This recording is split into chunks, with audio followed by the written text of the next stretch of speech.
500 years ago, these shores received their first European visitors. The Portuguese who arrived created the modern state of Brazil, promoted today for its music, dance, football, beach life.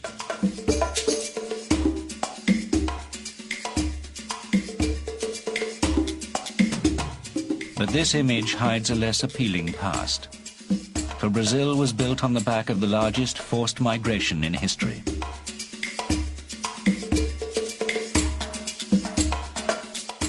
North America is well known for its slave-owning past, but this South American country received 10 times as many, 4 million Africans.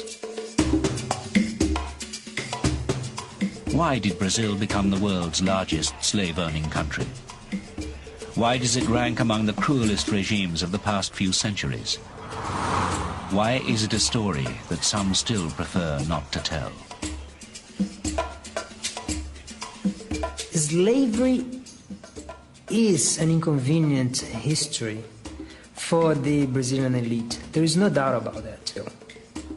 And they don't want this issue to be discussed. A man went around with a hot iron and branded us the same as they would the heads of barrels or any other inanimate goods or merchandise. Gardo Bakaka, African slave. Almost every house in this place is a large warehouse where the slaves are deposited and customers go to purchase. When one was ordered, he came forward, threw his arms over his head, stamped with his feet, shouted to show the soundness of his lungs, ran up and down the room and was treated exactly like a horse. And when done, he was whipped to his stall. Walsh, Traveller. Slaves are the hands and the feet of the sugar mill owner, because without them, it is not possible in Brazil to set up, maintain, and develop a plantation, nor to have a functioning mill. Antonil, Jesuit priest. Whippings for 9 successive days are an ordinary form of punishment. The accused receives 200 or 300 lashes. The mangled flesh is then cut and pepper and salt applied to the wounds. The tourniquet, hand and neck stocks, thumb screws, manacles, irons, pillories, and many other instruments of punishment are common on our plantations.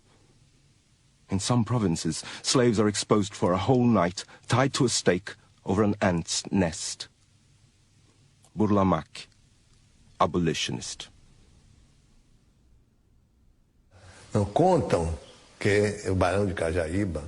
People say that the Baron of Cajaíba, who owned the Cajaíba mill near Santo Amaro, was a very mean master, a terrible master. He killed the slaves and was well known for being evil.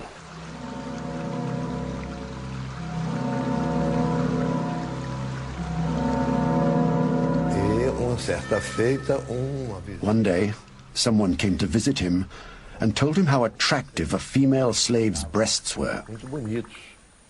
To please the visitor, as he was leaving, the Baron handed him the slave's breasts on a tray.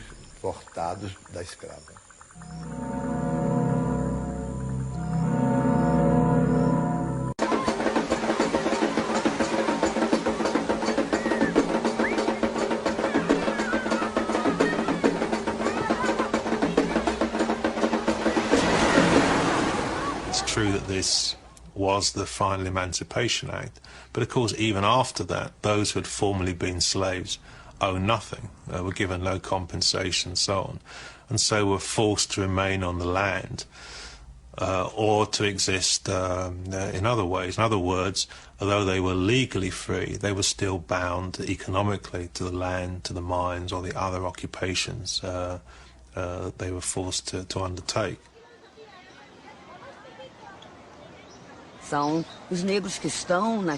blacks are the ones in prisons, living in the slums, not having jobs. Nowadays, they're not slaves belonging to one master. They are slaves of the system. The executioner has changed. It's much more sophisticated. The whip is almost invisible, but it is still felt.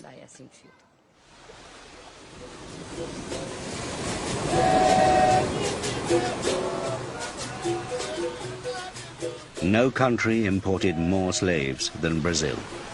Even today, the majority of black people throughout the Americas speak Portuguese. Following abolition, there was a deliberate policy to draw in white settlers, Italians, Germans, Spaniards. But almost half of today's 170 million population remains non-white.